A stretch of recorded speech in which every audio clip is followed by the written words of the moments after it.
जय हिंद। आगे बढ़ेंगे। समुच्चय का अगला पार्ट क्या है?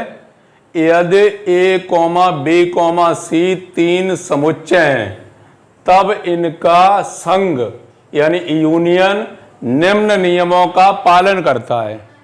यदि ए comma B comma C comma D और भी ले सकते हैं, दो भी ले सकते हैं, दो से ज्यादा भी ले सकते हैं, चार भी ले सकते हैं, पांच भी ले सकते हैं। यदि ए बी सी डी जो भी कहना चाहें वो कह सकते हैं, समुच्चय है तब इनका यूनियन निम्न नियमों का पालन करता है। नंबर एक, सर्वसम नियम, आइडेम्पोटेंट नियम। जो आइडेम्पोटेंट लॉ है उसके अनुसार क्या है कि ए यूनियन ए बराबर ए, ए यूनियन ए बराबर ए। यदि आप इसे सिद्ध करना चाहें, यदि आप इसे सिद्ध करना चाहें तो जैसे फॉर एग्जाम्पल के माध्यम से हम आपको ये सिद्ध करवा दे रहे हैं कि जैसे मान लिया कि माना ए बराबर कह दिया 1 2 3 4 है। ए बराबर जो है समुच्चय कोई सेट दिया गया है 1 2 3 4, 1 2 3 4 कोई समुच्चय दिया गया है। हमें ज्ञात क्या करना है? ए यूनियन ए का मान। तो ए यूनियन ए का मान 1 2 3 4, ए का मान दिया गया 1 2 3 4, यूनियन फिर से ए दिया गया तो 1 2 3 4 फिर से ए का मान दिया गया। अब इनका हमें दोनों का क्या निकालना है? यूनियन निकालना है। यूनियन अभी पिछली एक्सरसाइज में भी यूनियन ज्ञात किया था। यूनियन का मुख्य सिद्धांत क्या होता है कि कोई भी एलिमेंट छूटना नहीं चाहिए और कोई भी एलिमेंट रिपीट नहीं होना चाहिए और टोटल लिख जाए, सभी आ जाए उसमें। तो जब इसे निकालेंगे तो क्या आएगा? 1 2 3 4 वही फिर से आएगा और वो किसके बराबर है? फिर से ए के बराबर है, अर्थात ए यूनियन ए बराबर ए। तो इसका मतलब ये आइडेम्पोटेंट लॉ का पालन करता है। ए यूनियन ए बराबर ए, ऐसे बी यूनियन बी बराबर बी, ऐसे ही फाई यूनियन फाई बराबर phi.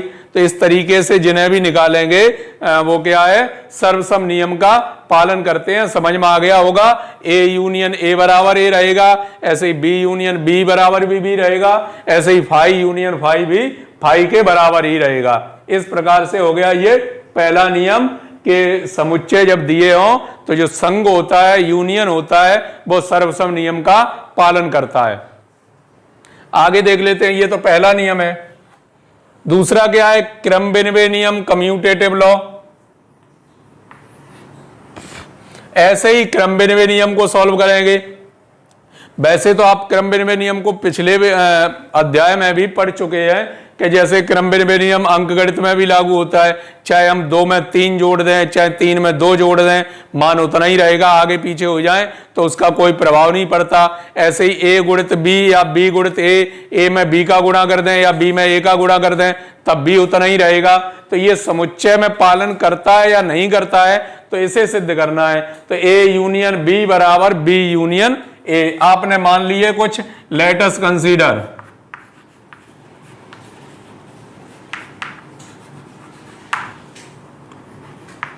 A equal to 1 2 3, B equal to 2 3 4। ए बराबर दिया है समुच्चय और बी बराबर दिया गया है। हमें क्या निकालना है? ए यूनियन बी का मान निकालना है और बी यूनियन ए का मान निकालना है। तो ए यूनियन बी का मान निकालेंगे तो कितना आएगा? A union B. जब ए यूनियन बी निकालेंगे तो ए वाले कितने हैं? लिखना चाहो लिख सकते हो।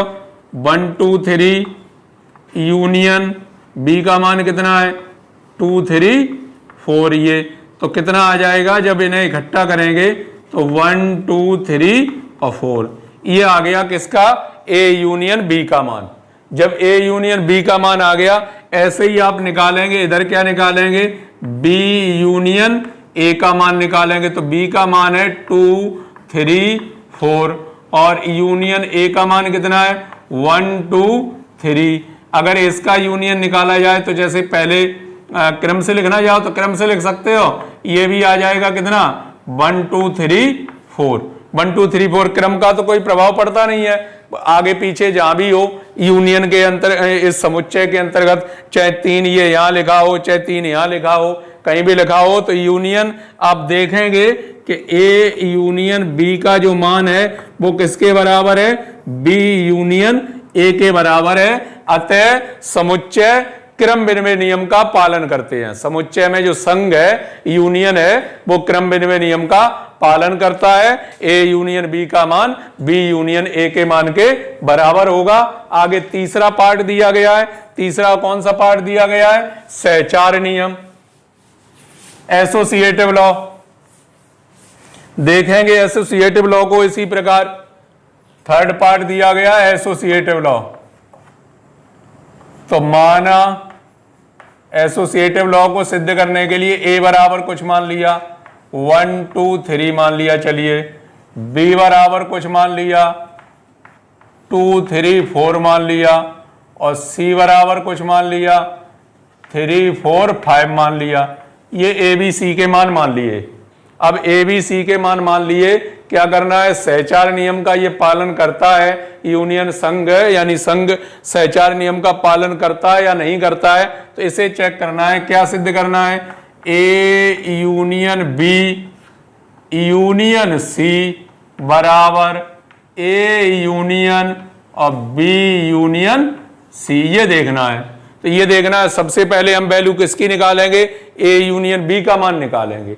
ए यूनियन बी का मान पहले निकालेंगे, तो ए यूनियन बी, ए और बी का मान निकालेंगे। ए के मान दिए गए हैं, सेट दिया गया 1 2 3, और बी का जो सेट दिया गया 2 3 4। तो इनका जब यूनियन निकालेंगे तो यूनियन कितना आएगा, 1 2 3 4। कोई रिपीट नहीं होना चाहिए, ना कोई छूटना चाहिए। तो ए यूनियन बी का मान आ गया। अब इसी से निकाल लें क्या, ए यूनियन बी और यूनियन सी। तो ए यूनियन बी का तो मान निकाल चुके हैं पहले से, 1 2 3 4 ये निकाल चुके हैं। यूनियन सी का मान कितना है, 3 4 और 5। तो इन दोनों का जब यूनियन करेंगे तो क्या आएगा, 1 2 3 4 5, ये आ जाएगा A union B union C का मान, इतना आ गया। अब हम इस साइड वाले मान को निकालेंगे। जब इस साइड वाले मान को निकालेंगे तो सबसे पहले किसे ज्ञात करेंगे, बी यूनियन सी को। तो पहले निकालेंगे हम बी यूनियन सी का मान। तो बी का मान क्या है, 2 3 4। यूनियन सी का मान क्या है, 3 4 5, ये दिया गया। तो इनका यूनियन निकाला तो आया यूनियन 2 3 4 5, ये आ गया। अब इसका union A union B union C का मान ज्ञात करना है। तो ए का मान दिया गया, ए को आगे रखेंगे, 1 2 3 जहां है उसी पोजीशन पर रखिए, 1 2 3। बी यूनियन सी का मान कितना है, 2 3 4 5, ये बी यूनियन सी का मान। इन टोटल का जब यूनियन किया जाएगा तो 1 2 3 4 5, ये भी इतना ही आएगा। जितना A union B union C का मान आया उतना ही A union B union C का मान आया। तो इसका मतलब अतः ए यूनियन बी कोष्टक के अंदर बंद यूनियन सी बराबर ए यूनियन कोष्टक के अंदर बी यूनियन सी। अर्थात ये सहचार नियम का पालन करता है। जो समुच्चय का संघ है, जो समुच्चय का यूनियन है, वो सहचार नियम का पालन करता है। अर्थात चाहे हमें ए यूनियन बी ज्ञात करना हो, चाहे बी यूनियन ए ज्ञात करना हो, इस तरीके से उनके मान कैसे बराबर निकलते हैं। तो आप देखेंगे कि ये सर्वसम नियम का, वो वर्ग सम नियम का पालन करता है, क्रम विनिमय नियम का पालन करता है और सहचार नियम का पालन करता है। इसके बाद आगे बढ़ेंगे, लास्ट नियम बचा है तत्समक नियम।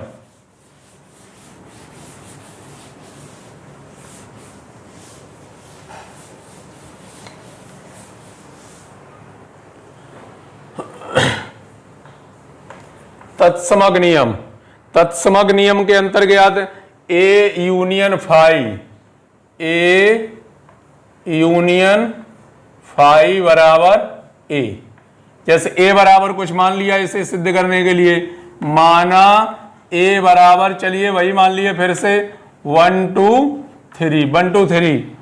और जो जैसे b बराबर कह सकते हैं, b बराबर जो दिया गया है वो क्या दिया गया है, फाई दिया गया है। फाई को कोष्टक के अंतर्गत, धन कोष्टक के अंतर्गत बंद नहीं करेंगे, क्योंकि जो फाई है वो क्या है, एम्प्टी सेट है, रिक्त समुच्चय है, तो इसीलिए उसे बंद नहीं करना है उसमें। तो जब बंद नहीं करना है तो इन दोनों का यूनियन निकालेंगे, ए यूनियन बी। तो ए का तो मान कितना है 1 2 3, और यूनियन किसके साथ होगा, फाई के साथ। अगर फाई को भी कोष्टक में बंद कर दिया तो फिर वो एकल समुच्चय बन जाएगा, सिंगल्टन सेट बन जाएगा। सिंगल्टन सेट बन जाएगा फिर वो एलिमेंट का काम करेगा। फिलहाल ये क्या है, एम्प्टी सेट है, एम्प्टी सेट है। तो ये एम्प्टी सेट है तो इसका मान निकालेंगे तो कितना आएगा, 1 2 3 इसी के बराबर आएगा। और ये मान किसके बराबर है, ए के बराबर। अर्थात ए यूनियन फाई बराबर किसके बराबर रहेगा, ए के ही बराबर रहेगा। ए यूनियन फाई बराबर ए। दूसरा और देख लेते हैं, ए बराबर तो यही रखा, क्या रखा 1 2 3, और इसका जैसे यूनियन, यूनियन में 1 2 3 तो जरूरी होगा, और कुछ अधिक और होगा, कुछ अधिक हो सकता है। अब हमने निकाला ए यूनियन यू का मान, तो यू के बराबर आना चाहिए, यू के बराबर। तो ए यूनियन यू का मान ज्ञात कीजिए। तो ए का मान आप देख रहे हैं क्या है 1 2 3, यूनियन बी का उसका यू का मान क्या है 1 2 3 4 और 5। तो टोटल का मान निकालेंगे 1 2 3 4 5 ये आएगा। तो ये क्या है, ए यूनियन कैपिटल यू का मान कैपिटल यू के बराबर होगा, यानी जो उसका मुखिया होता है वही यूनियन में आएगा। जो उसका मुखिया उसमें वो भी शामिल है और ये भी शामिल है, दोनों पार्ट शामिल हैं, तो उसका क्या है, यूनियन है, यानी तत्समक नियम का भी पालन करता है। जो संघ है, यूनियन है, वो तत्समक नियम का पालन करता है, क्रम विनिमय नियम का पालन करता है, सहचार नियम का पालन करता है, और सर्व वर्ग सम नियम का पालन करता है, वर्ग सम नियम का पालन करता है। अब देखेंगे इनके क्वेश्चनों को देखेंगे, तो क्वेश्चन किस प्रकार सॉल्व करते हैं इनके। क्वेश्चन नंबर 1, आइए देखते हैं question number 1, exercise 1E question number 1। सिद्ध कीजिए, यानी सिद्ध करो कि A contain equally contain A union B. Hindi क्या है, ए उप समुच्चय है और बराबर है ए यूनियन बी की। यह सिद्ध करना है आपको कि A contain equally contain A union B, यह सिद्ध करना है। तो यह सिद्ध करने के लिए कैसे इन्हें सिद्ध करेंगे,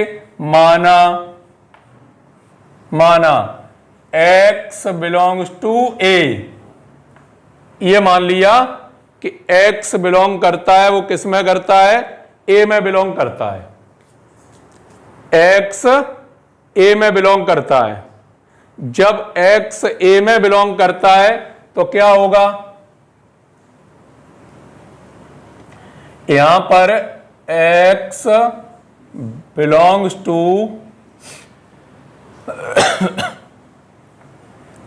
a या x belongs to b, x belongs to a या x बिलोंग्स टू b। वैसे तो ये मान लिया कि x के अवयव जो x है वो किस में है, a में है, x अवयव a में है। तो यहां x a में है या x और किसी में है, b में है, x a में है या b में है। तो इसका जो मतलब निकलेगा वो क्या निकलेगा कि x बिलोंग करता है a यूनियन b में, x बिलोंग करता है a यूनियन b में। या तो a में है या फिर b में है, या a और b दोनों में है। दोनों में है तो क्या आएगा, x belongs to a union b, a union b। x का मान रख दिया, x क्या था, a में बिलोंग करता है, तो A contain equally contain A union B, बस यही सिद्ध करना है। तो छोटा सा ही सवाल था, आप समझ लीजिए कि A contain equally contain A, तो जब ए उसमें है तो उसके बराबर होगा। अब बी वाला जो एलिमेंट है, अगर बी वाला एलिमेंट छोटा होगा, फोन आ रहा किसी का,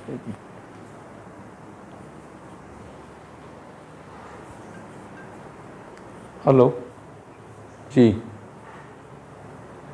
नमस्कार अंकित, थोड़ी देर में फ़ोन करना, मैं फ़िलहाल लाइव वो मतलब वीडियो बना रहा हूँ, उसके बाद बात करता हूँ। ठीक ठीक, तो विपिन सर से मिल लो, बता दो। अरे चलो अभी थोड़ी देर में।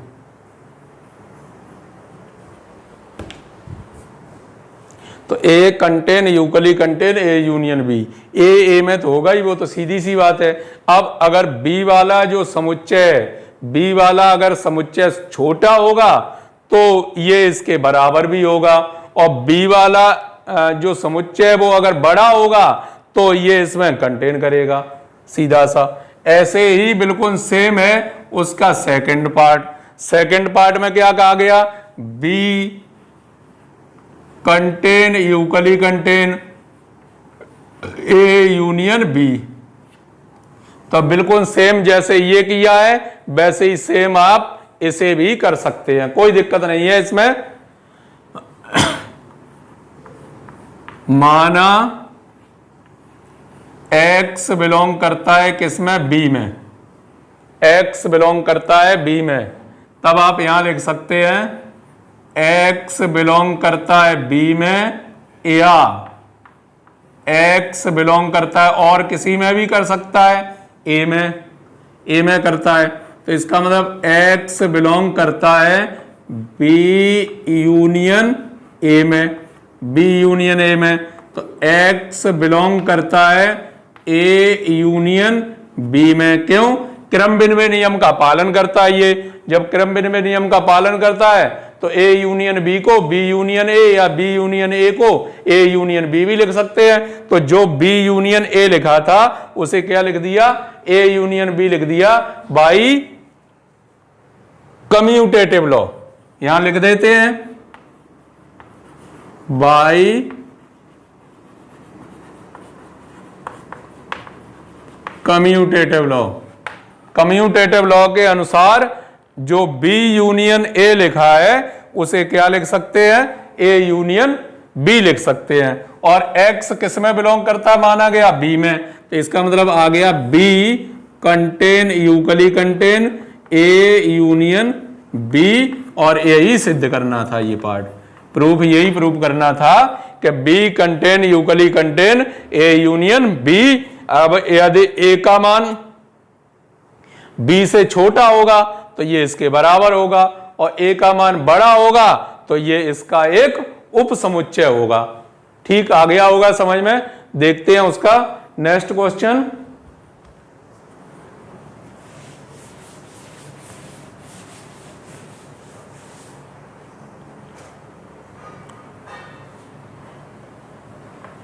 Question number 3,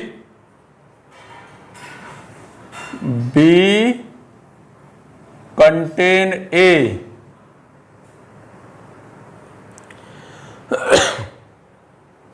B contain A, तो सिद्ध कीजिए कि ए यूनियन बी ए का उप समुच्चय है। ए यूनियन बी ए का उप समुच्चय है। मान लिया, माना एक्स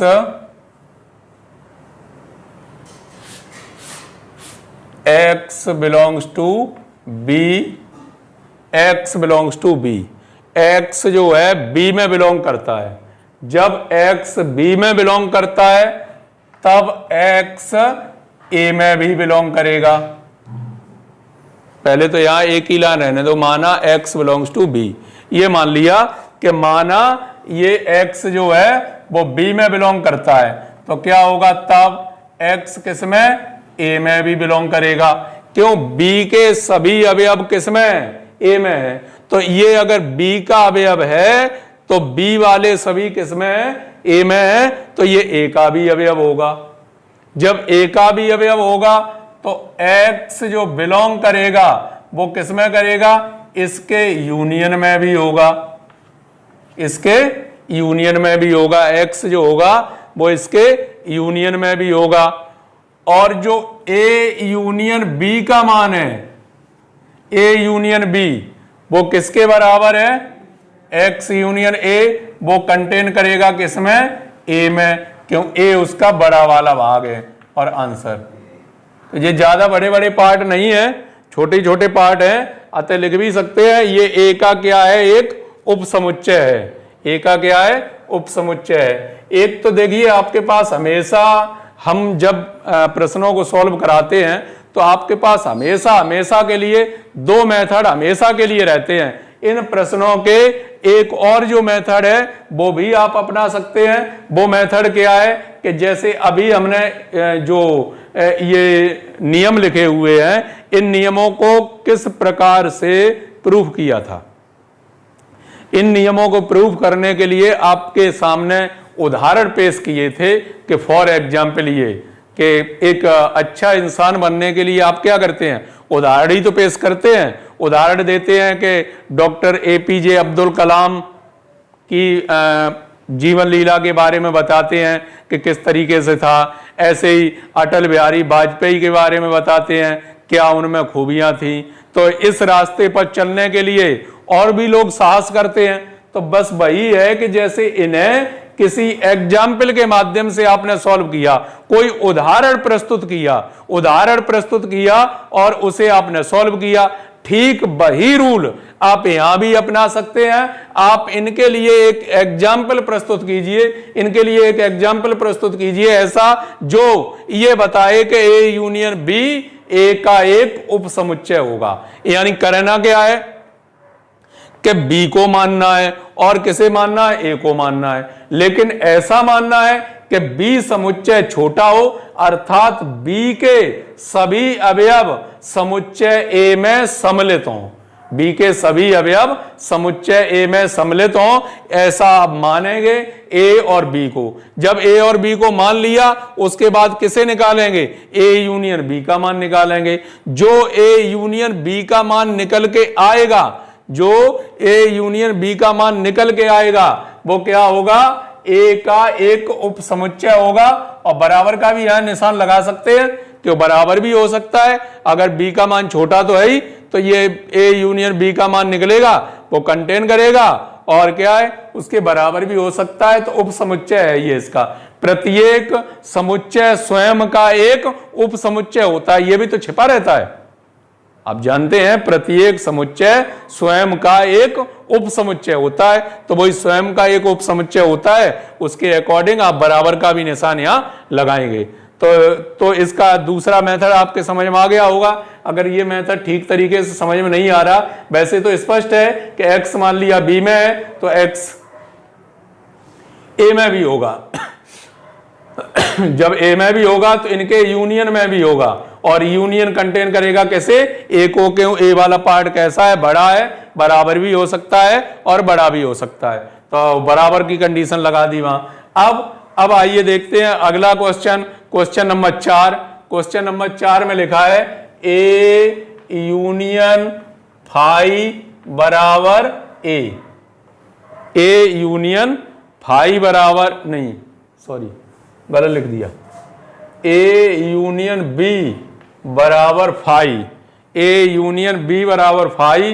तो सिद्ध कीजिए ए बराबर फाई और बी बराबर भी फाई, ए बराबर भी फाई, बी बराबर भी फाई। तो एक्स बिलोंग करता है किसमें, ए यूनियन बी में। एक्स बिलोंग करता है किसमें, ए यूनियन बी में। और इसका सिद्धांत क्या निकला कि एक्स बिलोंग करता है ए में या एक्स बिलोंग करता है बी में। एक्स बिलोंग करता है ए में या एक्स बिलोंग करता है बी में। और इनके जो मान हैं वो किसके बराबर हैं, फाई के बराबर। तो एक्स बिलोंग करेगा किसमें, फाई में, या एक्स बिलोंग करेगा किसमें, फाई में। तो इसका मतलब जो ए यूनियन बी का जो मान है, ए यूनियन बी का मान, ए यूनियन बी तो एक्स बिलोंग करता है फाई में और ये भी फाई में बिलोंग करता है, तो यहां पर लिख लीजिए इसका मतलब फाई, अभी जो ए का जो मान होगा इन दोनों का मान किसके बराबर, 0 के बराबर है, दैट इज ए बराबर भी फाई होगा और क्या बी बराबर भी फाई होगा। आंसर आप ए यूनियन बी बराबर फाई, आप कोई मान सकते हैं ए और बी जिसका फाई होना चाहिए, तो इसका मतलब ए भी फाई होगा और बी भी फाई होगा, तब ही उसका यूनियन फाई के बराबर होगा। अन्यथा सिंगलटन सेट भी हुआ, नॉन एम्पटी सेट हुआ, तो फिर तो वो नॉन एम्पटी सेट ही मिलेगा, नॉन एम्पटी सेट मिलेगा, फिर वो फाई के बराबर, क्या फाई क्या है, एम्पटी सेट है। और होना कैसा चाहिए, नॉन एम्पटी सेट होना चाहिए, तो ए भी एम्पटी सेट होगा और बी भी एम्पटी सेट होगा, अलग अलग दोनों एम्पटी सेट होंगे। पांचवा में क्या है, दिखाओ A contain C, B contain C, तब A union B contain in C. A contain C और बी कंटेन सी, माना x बिलोंग्स टू ए, माना x belongs to A, x A में बिलोंग करता है, x ए में बिलोंग करता है, तब x सी में भी बिलोंग करेगा। यहां कर सकते हो इस तरीके से नहीं करना, तो माना x belongs to B implies that x belongs to C, इसमें भी बिलोंग करेगा सी में। इसी प्रकार से अब और कोई भी अक्षर मान सकते हैं, और कोई अक्षर ऐसे मान सकते हैं, बाई बिलोंग करता है किसमें, बी में, तो इंप्लाइज दैट बाई बिलोंग करेगा किसमें, सी में भी करेगा, सी में भी करेगा। जब सी में भी करेगा तो x कॉमा बाई बिलोंग करेंगे किसमें, ए यूनियन बी में, implies that x comma by belong किसमें करेंगे, सी में बिलोंग करेंगे। तो इसका मतलब इसका ये भाग इसमें सी में बिलोंग कर रहा है, ये इसमें है और ये किसमें, इसमें, तो यहां लिख सकते हैं A union B contain equally contain C, contain equally contain, यहां एक न लगा के दो लगा सकते हो, कंटेन यूक्वली कंटेन सी, तो ये सी में भी होगा और बराबर भी हो सकता है, ए भी सी में और बी भी सी में, ऐसी भी कंडीशन हो सकती है ए बी सी आपस में सभी बराबर समुच्चय हो, इसलिए यूक्ल का भी चिन्ह नीचे लगाना आवश्यक है। ठीक है, यूक्ल का भी चिन्ह लगाना आवश्यक है। आप लास्ट एक पार्ट और देखेंगे, लास्ट पार्ट क्वेश्चन बचा है क्वेश्चन नंबर 6, और क्वेश्चन नंबर 6 के अंतर्गत क्या दिया गया है कि यदि ए और बी किसी समुच्चय एस के उप समुच्चय हैं, ए और बी क्या है, उप समुच्चय हैं, तो आप यहां पर लिख सकते हैं कि ए बिलोंग करता है एस में और बी भी बिलोंग करता है किसमें, एस में, दोनों एस के उप समुच्चय हैं, तथा ए और बी के पूरक समुच्चय ए डैश बी डैश हैं, तो सिद्ध कीजिए कि A contain equally contain B implies that B dash contain equally contain A dash का मान के बराबर होगा। माना x belongs to A, x belong करता है किसमें, ए में, जब x बिलोंग करता है ए में, तब x बिलोंग करेगा किसमें, b में भी करेगा, x a में है तो x b में भी होगा, x a में है तो x b में भी होगा।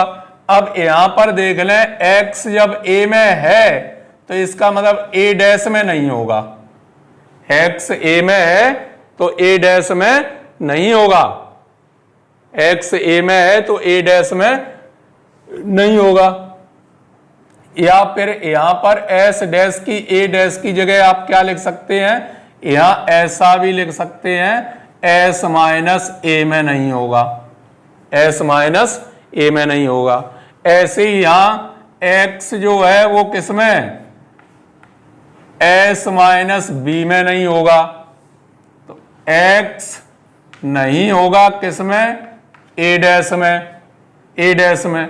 अब ये जो कंटेन का इधर से निशान लगा था, इधर से लगा था, यहां पर जो कंटेन का निशान लगा था वो इधर से लगा था। अब जैसे ही नोट पर आए तो अब ये बड़ा हो गया, ये बड़ा हो गया, इसका मान बड़ा हो गया। कंटेन यूक्ली कंटेन तो वो चलेंगे ही, तो ए डैश और आधे समुच्चय है x नहीं है किसमें, बी डैश में। तो ऐसी कंडीशन में आप लिख सकते हैं बी डैश कंटेन यूक्ली कंटेन ए डैश, आंसर। इस प्रकार से इस प्रश्नावली के अंतर्गत इतने ही क्वेश्चन थे। अब अगली एक्सरसाइज, जैसे ई एक्सरसाइज सॉल्व हो चुकी है, अगली एक्सरसाइज लेकर फिर उपस्थित होंगे।